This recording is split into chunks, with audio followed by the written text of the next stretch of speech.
Hello and welcome to Pellicar. I'm your host, Lewis Nichols. This is Nuts and Bolts, Episode 3. Nuts and Bolts is a companion episode to Dresden's Tale, the story of a dwarven warrior in the Keld culture, a warrior people in a land of adventure. In previous episodes, we've gotten our feet wet a little bit. We've talked about the right of strength, how warriors get perks based on how strong they are, that positions and equipment and possessions can be fought for. We've talked about bards, a little bit about the Church of Heloi and the Church of Tothus, and we've talked about some of the more numerous species, levelable races in the Empire. Today, we're going to talk about some new things. We have two topics to get into. First of all, we're going to talk about labels and titles a little bit, about what it means when I say a priest or a prole or a warlock, that kind of thing. And when we wrap that up, we're gonna go into the Keld religion. Religion is incredibly important in the story and the culture, and this is going to be Keld Religion 101, your introduction to a huge topic. Now, as you may have figured out, or I may have mentioned before, the story, Dresden's Tale, it all started off as a role-playing game. It's evolved far since then. Some of you may have accidentally come across by way of the mighty modern god Google that there is a game out there, maybe even a few copies, called Pellicar. That is something me and my friends were involved in. Now that might be considered a first failed attempt at coming up with a decent game. Years later, we revised it just for ourselves, and the story that Dresden's Tale is based in now might be called 3rd edition. But if you're looking at playing in a world like Dresden's Tale, don't necessarily invest in that game book, because quite frankly, it was amazing for the things we did at that age, but looking back on it, it's kind of was a primitive attempt. So the point of all that was that there is a game base here for the physics and the world that Dresden lives in, and it's more skill based than anything. There you do make levels. You get stronger as you go. I used to call it a superhero game, this kind of game where, you're at low levels, you can fall off a house and die, but, after a few years of adventuring, you can fall off a cliff and, just dust off the dirt, and you're good. You're good to go. You certainly have that aspect of it, but one thing that's different between this game and a lot of other ones is that you don't have a class system. You're not rigidly set into picking your future when your character starts adventuring. You don't have fighters per se or mages. You have people with skills that then that's where you get into the titles and labels, is what they choose to call themselves or what they're considered based on the skills they've taken, not necessarily the other way around. So what does all that rambling mean? Well, Dresden is a warlock, so you're going to hear the term warlock a lot. What a warlock is a adventurer, a character, a warrior who spends some amount of points in Ziblich or magic, and still, though, spends an equal number or maybe even more in in fighting skills and the martial skills and the ability to use a weapon and go out into melee combat. Dresden, for example, is trained in transportation magic. So the two don't really combine. What you see through a lot of Dresden's early career is he is a warrior who just happens to be able to pocket space, which is effectively teleport. You might have a warrior pick up the ability to use fire blasts, or just wants some spells to be able to use some, to use illusion magic to help their career as a cat burglar. So it doesn't tie them into being a mage or magic user or wizard or whatever term, but they are considered to be somebody with that magical ability, and warlock is the term that's used in the game, in the books, in the culture. It can certainly vary from people to people. There's no reason that it would be consistent. Somebody who used more magic, who didn't spend much effort in the martial skills, never much learned how to use a weapon, would be called a mage in the among the Kelds. However, that type of focus on Ziblich is very much looked down on. There are very few mages in the culture. And the reason isn't necessarily that it's considered some type of evil force. It's just the way those skills work tend to remove a person from the greater community. And that's one thing that's very important, is a cohesive community in the clan system. They don't want those crazy wizards in their tower squirreling away for years and nobody knows what they're up to. They value people who contribute to the society on a direct and daily basis. So the term priest is the equivalent of mage. It's somebody that spends a lot of points on godly magic. It is whereas warden is a term for somebody that kind of splits between godly magic and weapon skills. Now, mixed up in this, you kind of have a subclass of skills, or professions, I should say. You have scout builds. You have, bodyguard type builds. You have monster hunter builds. You have sages. You have bards.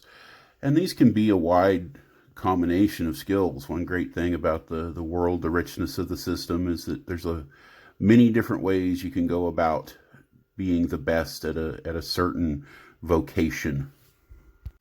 A few more generic terms you'll hear a lot. You'll hear the word prole. Prole is a non-warrior in the Keld culture. A prole is somebody who, for whatever reason, can't fight, can't go into battle to represent his clan. On some level, this might be as simple as somebody that just chose to be a housewife or a house husband. It might be somebody that was defective at birth, handicap. It might be somebody who just doesn't have the fortitude, either physically or mentally, to go out and survive that kind of rigorous life. So that's some of the basics. There's certainly a lot more to it, and we'll go into more detail in further episodes, but I feel like in these first few runs of Nuts and Bolts, it's important to just try to get a rough overview, and if you're interested later, you'll see the titles, and you'll be able to choose where to go deeper into it. So that said, let's dive into religion. It's the Keld mythos that we're going to be talking about. The head of the mythos is the Dozen Lord and his lady. So, the premise of the Keld mythos, you can look at it as monotheistic on one level. There is a understanding, a concept of an overarching, all-powerful being. However, then local theology starts to take over the beliefs of the people, the understanding and the interpretation. It is said that during the Great Dark Age that precedes this story, that the Dozen Lord was lonely, and he removed an aspect of himself, creating a companion, the lady, the Dozen Lord's lady. So this is an aspect of the story side of Dresden's tale, the lore, the culture. From a nuts and bolts point of view, the Dozen Lord and the lady are each considered to have 12 aspects. And that is, in effect, the 24 gods of the pantheon. Each of these gods has their own province that they rule over, although there is certainly a lot of overlap. You have a few examples. You have Orlok, Master of the Seas. You have Tothus, the Lord of Knowledge. Yalnia, Lady Time. Jessa, Handler of the Beasts. So I could go through the whole list and just rattle them off, but I don't think that would really serve as a very good storytelling here. So instead, I'm going to focus on one particular deity that I think goes a long way in explaining what this religion is all about. And that is Rinia, the great healer. So why do I choose Rinia? This, as I've said a million times, and you're probably getting tired of it, this is a warrior culture. The Kelds, they fight among themselves to some extent. They're horrible neighbors to have. They'll raid other societies anytime they have the opportunity. There's no way that someone from another religion would be accepted into one of their communities. They're just basically the bad guys is what it comes down to. So you have Rinia, the great healer. Sounds like a merciful goddess. Sounds like a deity that is, your god of, maybe peace and healing. But her main role in the society, in a society of warriors and raiders, is not to just heal everybody, but to heal other Kelds. And her militia, her warriors have a very specific role as battlefield healers. There's not any kind of merciful aspect to heal both sides of the conflict, but their priests and other followers will get into the fight just as much as is necessary to kill and destroy the enemy as any other warrior would. Now their main role is to take care of their own troops in a positive way, but they will happily take care of the enemy troops in a negative way. You don't have any kind of idea that they shouldn't cause harm or do harm. They will certainly rough it up with anyone just as quick as any other Keld will. Now, one of the sub classifications for Rinia, what a lot of her priests get into, not necessarily universally, but a fair number of them, is alchemy. She grants certain skills and abilities to facilitate that. But even here, you don't necessarily see a situation where they're just going out and producing healing potions in bulk. You might very easily have priests of Rinia creating poisons to be used in battle, or in even a more strategic manner of poisoning enemy wells, or spreading disease among the enemy. So that is about as close to a benevolent deity as you get among the Kelds. There's no real conflict within the world, within Dresden's culture, of, how do we handle the heretics? There might be on the far end of it, do we give them a chance to convert? But there's no concept that they're going to be allowed to retain their own religion inside Keld held territory. So a young warrior who is decided that they want to become a priest of Rinia, just using the same example, this would largely apply to any church, any specific deity. They would first, spend some of their skill points learning to cast basic first rank spells. They would, gain the abilities of a first rank priest. And during their first year, they might not even necessarily serve with the militia of Rinia.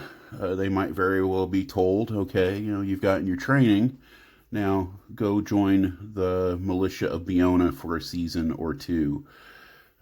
Just because, that's more in line with getting early experience for a warrior. The second season or the third season, they may be included directly with the activities of the church, with the militia of Rinia. However, that's largely going to depend upon what's going on in the world. Early young warriors in the Empire aren't necessarily going to be jumping into adventuring groups. They're going to be working with larger organizations. They might be on guard duty. They might be on the frontier, and some are actually going to see combat. Of course, everybody's different, but now when that adventurer is out for a few seasons, has some experience behind them, they may join a paramilitia, which is essentially a fighting group under the direction of a given church. Even then, it's not necessarily going to be a paramilitia of Rinia, although there's a good chance it would be. But, a paramilitia to, say, Dagonis, Master of the Hunt.